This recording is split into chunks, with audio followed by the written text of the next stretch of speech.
So, good morning everybody, and welcome to our first full week back at school. And of course, especially a good morning to everybody who was here last week from reception all the way up to year 6. And a very special mention this morning to our new children, the final group joining the reception class in zebras and giraffes this morning. A big welcome to you, and I hope you have a lovely day on your first day here with us at Standens Barn Primary School. Now, I'm able to start this by saying a big well done for last week, because actually we got through our first week and it's gone really well. And also on Friday we handed out our very first Best of the Week certificates, and I know lots of you were showing best last week, absolutely trying to do everything you could to meet that standard of being brave and enthusiastic and safe and thoughtful. And of course, some of you on Friday, you got that certificate to say well done for doing so. I just want to say a big thank you to everyone who tried so hard, even if it wasn't your week last week. Keep going, don't give in. Now, also, we will be adding in, we'll do it again this Friday, and we'll be adding in the attendance trophies again. So we'll be handing out our Best of the Week, and we will do the attendance trophies this Friday, and we'll see which classes are doing as best as they can with that in the current circumstances at the moment. So keep working hard, keep attending, and keep doing your best. Now, we can say well done as we move on, because here last week, I think this went up just after I'd done the assembly, but we've got the year 1s who started off their week by making ice cream and eating it and enjoying it. What a wonderful, wonderful way to start their learning back at school. And we've had year 3, we've got Oscar-winning performances go on as they start their super secret agent work that they're doing at the moment, all around superheroes and things that have been going on in their classrooms. And we've also had, of course, our reception out there doing some parachute games and trying to do lots of their learning outside as much as possible.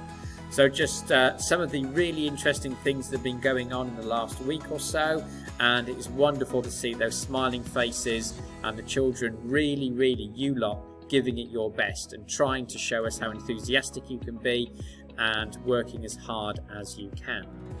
So a great start last week. Let's just try and keep it going now as we move on.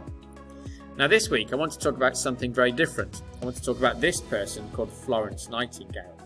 Now some of you may have heard her. We study her in school, and you may remember studying her when you were in the younger year groups, and you may have forgotten bits of it, and maybe some of it that's up there now you'll be like, oh, I remember that, I remember her, I remember what she did.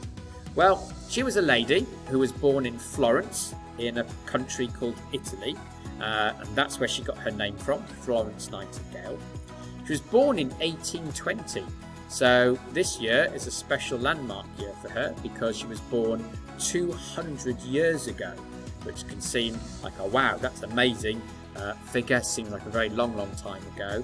And it was, and she did something very special at that time. She then moved to England with her parents, and she grew up here in England during her time. And while she was here, she started to record diaries and keep a record of what was going on. And one of the things she tells us is that she had a very annoying sister who wouldn't stop her learning. And she used to put her off, and she used to try and stop her, and she would get annoyed with her. And her sister just wanted to play every single moment. And Florence wanted to spend time learning. She wanted to read and find out things. And she was interested in facts and things that could be done.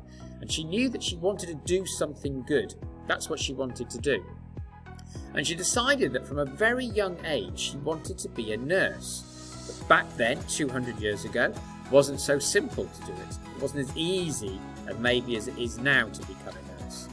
And the other thing that got in her way was that her family didn't approve. They didn't like the idea of their daughter growing up to be a nurse and wanting to be a nurse. They didn't think then that a woman should want to actually go to work. The idea was that women should somehow just go and get married, and that was their job in life. That's what their purpose was. And of course, over time, our attitudes have changed quite a lot. And we've had what's a great word that's called emancipation has gone on. And actually, attitudes have changed, and we no longer think things like that. Especially for Florence, who had actually come from another country, trying to grow up in this country. she had that going against her, and then she had the attitude of her parents, which was, actually, that's not a woman's job. So she had all these barriers that were in her way, things that she had to overcome, and actually overcome them is what she did. What she ended up doing as she got older was setting up training for nurses so that they could learn to look after patients. Never been thought of before. Nurses in that time never got any training. Because she read so much about all the things that nurses should learn to do, she set up training for that to happen. And the reason she was allowed to do it was because there was a war going on that the British Army was fighting at that point, called the Crimean War. Now, the Crimean War isn't a war that was happening in this country. It's happening in a place called Crimea, which is near the Black Sea in the middle of Europe. And you can see there, if you look at the world map, where it is. Okay, so it's quite a long way from where we are. And she was allowed to do it because they said you can go over there and do it. So she wasn't allowed to do it in this country, but she could go over there and work with the nurses who were helping the soldiers out in Crimea. And what she realised when she got there was that it wasn't just about helping the soldiers who were injured. She needed to teach the nurses. She needed to teach them about hygiene and cleanliness and how to keep themselves clean and the equipment clean that they were going to be using, the bandages and the ointments and the stitches and those sorts of things that they were putting on the soldiers, and why those things needed to stay as hygienically clean as possible, or sterile is a word that we would use to say when something is very, very clean. And she spent her time teaching them all about it. And we know from history that where she was working isn't like a hospital that you would go to now. It was just like this room here, just a room. And a lot of the soldiers were on the floor very often, not in beds, with lots of equipment around them, a nice place to be, but literally just a room, a dark room in a tunnel somewhere. And that's where they had to be looked after. And it was there that Florence Nightingale realised she had to do something different. Now, what she did straight away was actually start cleaning. What she said is, we've got to make this place clean. That's the first thing. We need to make sure that the viruses and the infections don't spread from one person to the other. And what we've got to do is make sure we get this place as clean as possible. And she was quite a hard worker. She really got those nurses working quite hard. And she says in her diaries, she wasn't always sure that the nurses thought of her as their friends, but actually they really did get to work on what was needed. Because she started off by making sure they cleaned the place and swept it and looked after it and washed it, and they had to do that on a regular basis over and over and over again.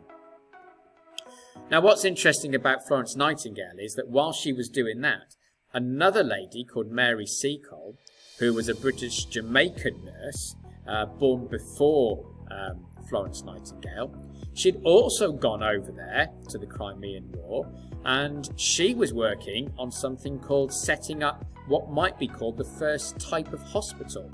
Now, it was called the British Hotel, and what it basically meant is she came up with the idea that when the soldiers got ill, they needed a safe place to go. They needed somewhere where they could go and heal. And it was Mary's idea that actually that's what needed to happen. So between Mary and Florence, they brought the best of the ideas together. Mary with the idea that you needed a separate place with beds and so on for the soldiers, and Florence with the idea that you had to keep everything clean and tidy and then train the nurses how to look after the soldiers. And between the two of them, they actually worked surprisingly well. Even though they didn't work together, their ideas were amazing at the time and went on to really help during that Crimean War. Because what we now know is that actually lots of the soldiers, as you can see there, suddenly had beds to lay on, not the floor anymore, and they almost had a nurse per patient to help them. And one of the things that came out of this is Florence Nightingale is often known as the Lady of the Lamp. And the reason for that is no such thing as electricity, so they didn't have light switches that they could just flick on and off back then. They had to do everything by candlelight or by lamplight. And often Florence would be seen that in the evenings going in to look after the soldiers, and she'd do it all in the dark by just using a lamp to guide her and light her way. So she didn't give up. She really also showed that she had a really resilient attitude to life, and that she wasn't going to give in no matter what. And actually what happened is that with Mary's idea of having like a hospital bed, and Florence's idea of making sure you looked after everything and kept it clean, the nurses were trained in their jobs, more soldiers survived. More soldiers suddenly lived than died and were able to go back into battle, or were able to return back to the British United Kingdom. Because suddenly they were saving lives. They were keeping people alive by putting into place their ideas. And this was over 200 years ago, at a time, as you've heard, when actually it wasn't seen that that was something that a woman should be allowed to do. And both Mary and Florence fought against that. They fought against it very hard indeed, to make sure their voice was heard and they got a chance to do the ideas that they wanted to put into place. And it worked. The soldiers actually started to recover, many lives were saved, and people suddenly started to take note and say, wow, that's brilliant, what a great idea. It's a fantastic story, a real tribute to things that have gone on in the past that helps us now. And of course we could say there are many links there with what Florence was doing and what's happening at the moment in our COVID world as we are living in, where it's important of course to keep everything clean and tidy and neat, and we need to be making sure that we look after ourselves and everybody else at the same time. There's also something else that came out of it, is that when she got back to England, what they let Florence do was set up the very first training school for nurses. And that had never been done before. That was something that had never happened. And it led to this. Now this is a word beginning with I. And what it means is you see somebody and what they're doing makes you think, I want to do that. I want to give that a go. And we have this word beginning with I that links in with this idea. So you might be thinking there now, what's that word? I wonder what that word is. What does it mean when you've seen somebody and you think, wow, I want to be like them, or I want to do what they're doing? Well, we talk about being inspired by that person. And that's what happened. Lots of people back then were inspired to become nurses, and they joined the Florence Nightingale School, and suddenly they got trained. Suddenly they were trained. And now when you want to be a nurse in our country, you have to go and train to do it. You can't just turn up and be a nurse.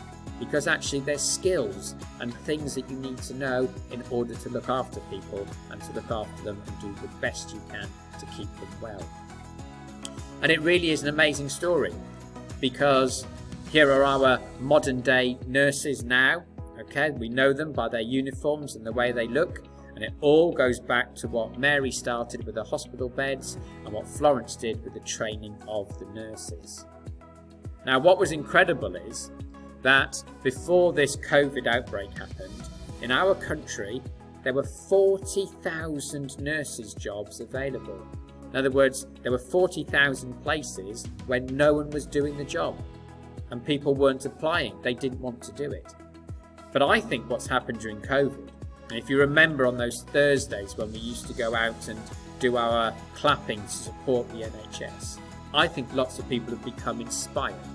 And they've been inspired because we now know that just recently 48,000 people have applied to become a nurse. And I think what they've done is they've seen what great work these people do, how they should be applauded for what they've achieved. And people are thinking, do you know what, I could do that. I've been inspired to give it a go, and I'll give it a try to see if I can do it. And of course that leads us into this, doesn't it? It leads us into this, we're all in this together. That actually we can't necessarily be touching and holding and hugging the way that we used to with all our friends, but actually we share the idea of it. And I hope that those 48,000 people who have decided to go on to become a nurse, that they're successful and it becomes their new career. And I want you to think about that this week. What would it be that would inspire you? What's inspired you to do the things you do? Is it a sport? Is it a book? Is it something that you're really interested in? Is it a game? Is it Sudoku? Is it a board game that you're interested in?